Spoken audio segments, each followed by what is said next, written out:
আসসালামু আলাইকুম। আজকে আমরা দেখবো এমএস ওয়ার্ডে বোল্ড ইটালিক আন্ডারলাইন কিভাবে করা যায় এবং এগুলো শর্টকাট।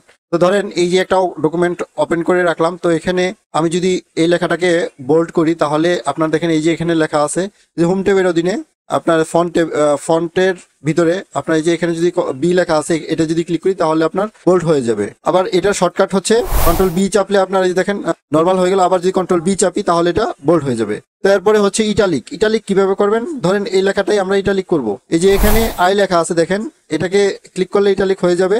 আবার যদি আপনি কিবোর্ড থেকে কন্ট্রোল আই প্রেস করেন তাহলেও ইটালিক হয়ে যাবে। তো তারপরে এরপরে হচ্ছে আন্ডারলাইন। ধরেন আপনার এই লেখাটাকে আন্ডারলাইন করা দরকার, তাহলে কি করবেন, এই যে এখানে ইউ লেখা আছে এখানে ক্লিক করলে আন্ডারলাইন হয়ে যাবে, অথবা কিবোর্ড থেকে যে কন্ট্রোল ইউ চাপেন তাহলেও আন্ডারলাইন হয়ে যাবে। তো এভাবে আপনার এমএস ওয়ার্ডে বোল্ড ইটালিক আন্ডারলাইন করা যায়। বোল্ড ইটালিক আন্ডারলাইন হলো সবচেয়ে বেশি ব্যবহৃত ফরম্যাটিং অপশন। সবাইকে অসংখ্য ধন্যবাদ জানিয়ে পরবর্তী ভিডিও দেখার আমন্ত্রণ জানিয়ে আজকের মতো এখানে শেষ করছি। আল্লাহ হাফেজ।